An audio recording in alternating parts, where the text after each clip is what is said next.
Break के बाद स्वागत है आप सभी का सी न्यूज भारत में। खबर हजारीबाग से है, जहां ज्ञात अपराधियों ने सरेआम कटकमदाग प्रखंड प्रमुख कुमारी विनीता के पति उदय साफ को गोली मारकर उनकी हत्या कर दी। घटना शहर के झील परिसर के आसपास की है।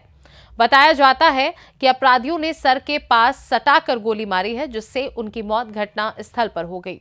उदय साफ को हजारीबाग के निजी अस्पताल में लाया गया। सूचना मिलने के बाद हजारीबाग एसपी अरविंद कुमार सिंह समेत जिले के कई वरीय पुलिस पदाधिकारी अस्पताल पहुंचकर परिजनों से जानकारी ले रहे हैं। अपराधियों के धरपकड़ के लिए पूरे शहर में पेट्रोलिंग तेज कर दी गई है। घटना के बारे में जानकारी मिल रही है कि उदय साफ झील परिसर में पहुंचे थे, उस वक्त उन पर गोली चली है। हजारीबाग एसपी अरविंद कुमार सिंह ने कहा कि अब तक ये पूरा मामला ब्लाइंड है। आखिर वे झील परिसर क्यों गए थे, किससे मुलाकात करने के लिए गए थे, इन बिंदुओं पर जांच शुरू कर दी गई है। बहुत जल्द अपराधियों की गिरफ्तारी होगी। उन्होंने कहा कि पूरे घटना पर प्रशासन की नजर बनी हुई है। उदय साफ कटकमदाग के पूर्व मुखिया भी रह चुके हैं, साथ ही कांग्रेस पार्टी के नेता भी थे। उनकी राजनीतिक सरगर्मी भी क्षेत्र में पिछले कुछ महीनों से बढ़ी हुई थी।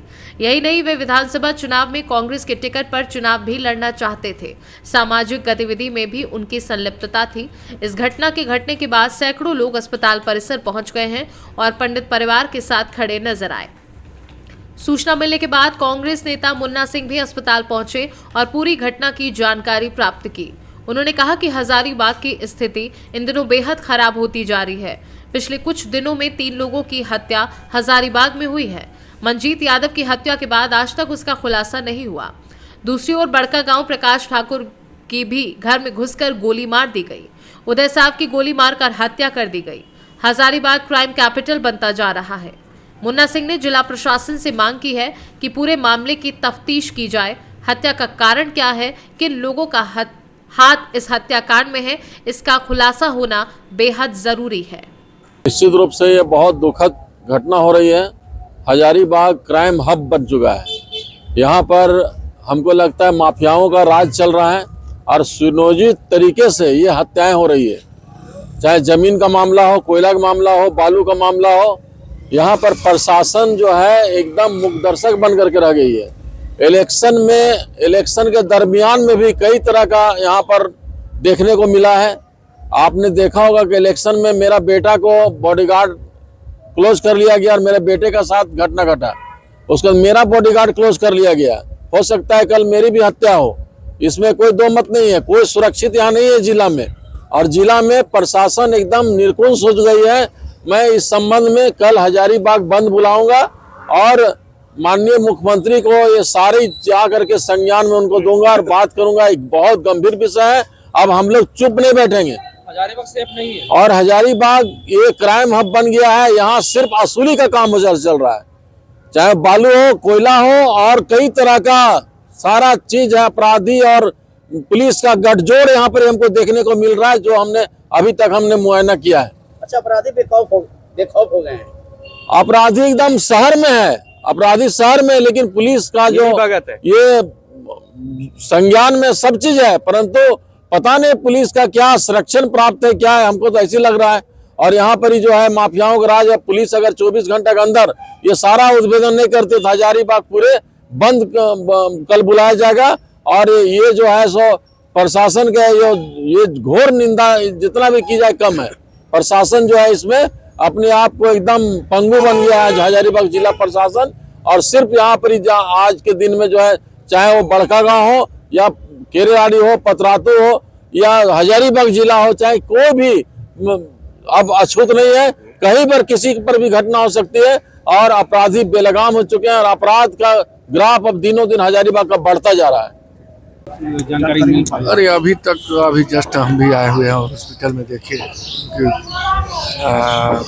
गोली मारकर हत्या कर दी गई है। विशेष इन्वेस्टिगेशन के बाद ही हम बता पाएंगे कि क्या मामला क्या है। कौन है ये, क्या इतिहास रहा है?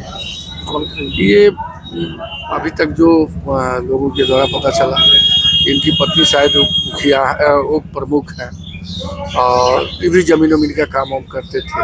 यही अभी तक। कहाँ घटना घटी है और कितना गोली लगा? घटना तो ये झील के पास घटी है। अभी एग्जैक्ट हम भी वहाँ पहुँचने जा रहे हैं, देख के पीओ पे, उसके बाद बता पाएंगे। इस खबर पर और अधिक जानकारी देने के लिए हमारे साथ जुड़े हैं संवाददाता सुनील साहू। सुनील, बताइए पूरा मामला क्या है। अब मैम, इन दिनों हजारीबाग जिले में बताना चाहता हूं कि अपराधियों का काफी मनोबल बढ़ गया है कि अभी कुछ दिन 2 दिन पहले यहाँ प्रकाश ठाकुर की जो घर में घुसकर हत्या कर दी गई थी प्रशासन अपराधी की तरफ से, अभी तक पुलिस का ठोस कार्रवाई न किसी अपराधी को न ठोस कार्रवाई पुलिस की तरफ कुछ नहीं किया गया। फिर बताया चले कि कल रात में 9:30 बजे की घटना है, जो पूर्व मुखिया उदय शाह को जो है चलते हुए रास्ते में उसको गोली मार दिया गया। सुनील, कारण क्या बताया जा रहा है इसके पीछे, घटना के पीछे? अगर राह चलते किसी के सटाकर गोली मार दी गई है तो क्या कोई विवाद पुराना बताया जा रहा है या फिर मामला कुछ और है? मैम, एसपी साहब का तो उसमें उनका कहना ये था कि ये जमीन का कारोबार करते थे और अभी तक तो खुल के आपके पास अभी तक आया नहीं है कि मामला क्या था। पुलिस इस मामले पर क्या कह रही है? आखिर अपराधी जो है जिसने ये पूरे घटनाक्रम को अंजाम दिया है वो कब तक पुलिस की गिरफ्त में होंगे? अभी तक जिला प्रशासन के मैम अभी यहाँ पे दो तीन लगातार जो है घटनाएं अंजाम अपराधियों ने दिया है। एक मंजीत यादव को घटनाएं हुई थी, अभी तक जो अपराधी अभी तक नहीं पुलिस की गिरफ्त में आई है। और 2 दिन पहले जो आपका परगा गांव के छेपाकला पंचायत में घटना हुई थी, अभी तक अपराधी को जो है पुलिस अपने गिरफ्त में नहीं किए। ठीक है, बहुत बहुत धन्यवाद सुनील, हमारे दर्शकों से तमाम जानकारी साझा करने के लिए। जिस तरह से आए दिन हजारीबाग में एक के बाद एक हत्याएं हो रही हैं, ऐसे में हजारीबाग क्राइम कैपिटल बनता जा रहा है। कई हत्याओं के खुलासे अभी तक नहीं हो पाए हैं। ऐसे में अपराधियों के हौसले और बुलंद होते जा रहे हैं, जिन पर रोक लगाने के लिए पुलिस प्रशासन ने अपराधियों की धरपकड़ के लिए पूरे शहर में पेट्रोलिंग तेज कर दी है। फिलहाल के लिए खास रिपोर्ट में बस इतना ही। देश दुनिया की बाकी खबरों को जानने के लिए आप देखते रहिए सी न्यूज़ भारत।